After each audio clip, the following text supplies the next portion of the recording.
each group of you a different era of history to research. And the question is, what impact did your era have on the modern world? So Sarah, your group has the ancient Greeks. Ravi, you've got the Romans. And Danny's group gets, yes, a bit of a challenge for you. You get the Middle Ages. Some even call it the Dark Ages. Boring. See how you get on. Yes, miss. So, Serene, yes, you get the Renaissance.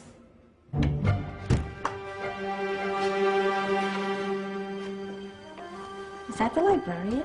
I guess so. How are the Dark Ages going to have anything to do with us? Excuse me. Sorry to bother you. What do you want?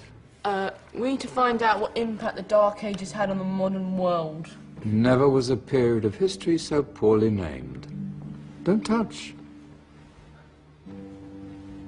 It's priceless. And I suppose someone's been filling your head with the usual nonsense, eh? 1,000 wasted years. A black hole in history, am I right? Yeah, sort of. You see, it's always the same. You assume it was all mud, disease, death and destruction, with marauding mobs of barbarians ripping down the good of former civilizations, burning and plundering as they went. Nothing of any worth invented either, eh? Oh, no. Go on, be off with you. Sorry to bother you.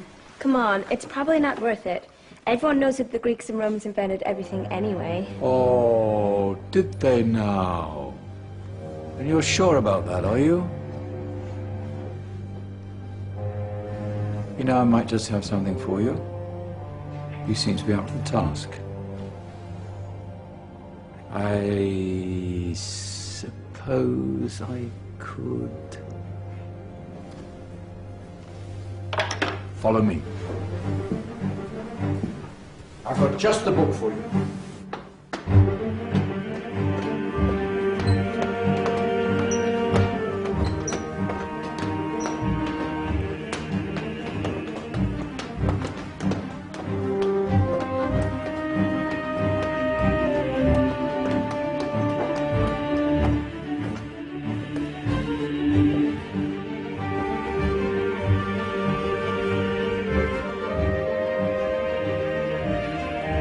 Where are we going? I don't know. Ask him.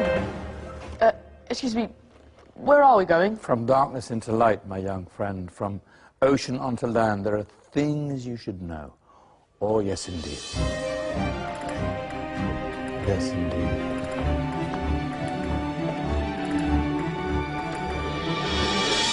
Now, I know I left it round here somewhere.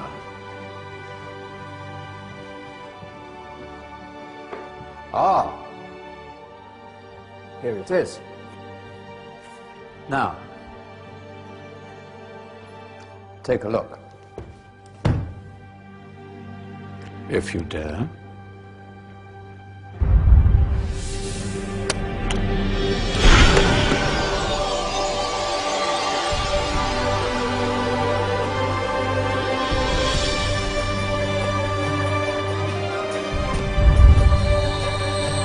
What's going on? Welcome to the Dark Ages, or as it should be known, the Golden Ages. Who are you? I am Al-Jazari, engineer and ingenious inventor. I thought you said this was the Dark Ages. It doesn't look very... dark. That's because it's all a matter of perspective, my soon-to-be illuminated friend. Of course, there are parts of the world that weren't dark at all, but in a civilization that stretched from Spain to China, the golden rays of discovery and invention shone over everything. What civilization? The Muslim civilization, my young friend. Through scholars and scientists of various faiths, some of the most important discoveries known to man were made at this time. Discoveries that drew on knowledge of the ancients, but have more connections with your modern world than you could possibly ever imagine. Like what? Well, all sorts of things. I've got to get a picture of this. I knew it was a good idea. Who are you? Allow me to introduce Ibn al-Haytham, a great scientist whose ideas led to the invention of the camera. You invented the camera? I laid the foundations for modern cameras by explaining how our eyes work.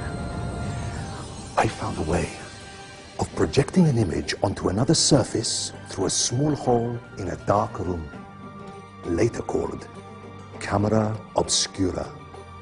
Think of all the things that evolved from this discovery. Cameras, cinema, all share the same principle. Cool. Look out below! Who's that? That's my good friend, Abbas ibn Farnas, who gazed up to the heavens, passionate in his belief that man could fly. Whoa. Indeed, he dared to dream about flying 1,000 years before the Wright brothers. Do you know you all take your jet-setting holidays for granted, so it only seems fair to remember Abbas ibn Farnas. Stand by. I'm ready for takeoff.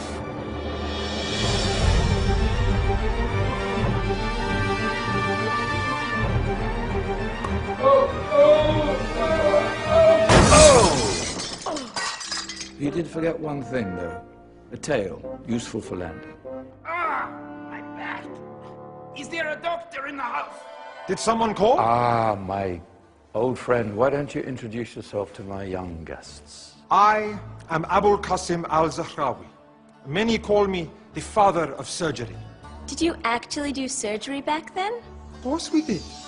In fact, many of the surgical tools that I invented are still used in your modern hospitals. Excuse me, a patient needs my attention. Scalpel? I think I may need some stitches. In that case, I'll use catgut. Catgut? From the gut of animals. Perfect for stitching up internal wounds. Your surgeons are still using it today. Sorry, mustache.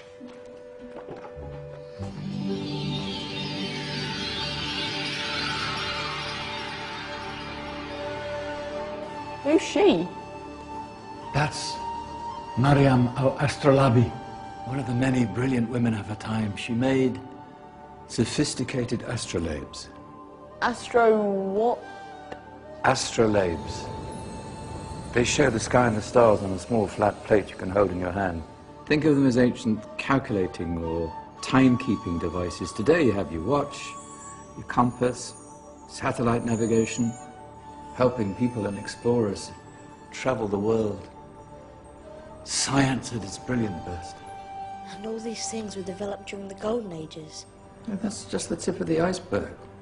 There were thousands of other inventions covering all areas of life, and in the years that followed, their influence spread across the whole of medieval Europe. So you see, it wasn't so dark after all. What about you? Me? What did you invent?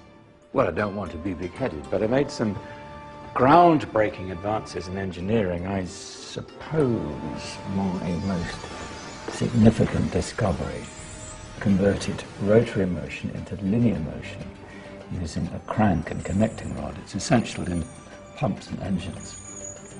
In fact, I've no idea how the Industrial Revolution could have happened hundreds of years later without such a device. Not that I ever get the credit I deserve. But my crowning glory was my amazing time-telling machine, my legendary elephant clock.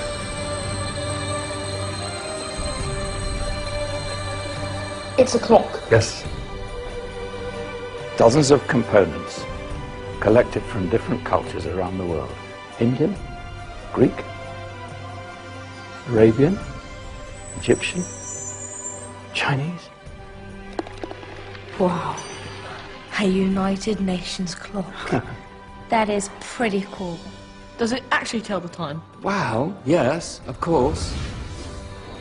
If it wasn't for me, thousands of people would be late for everything. Speaking of time, we better get you back. And remember, spread the word.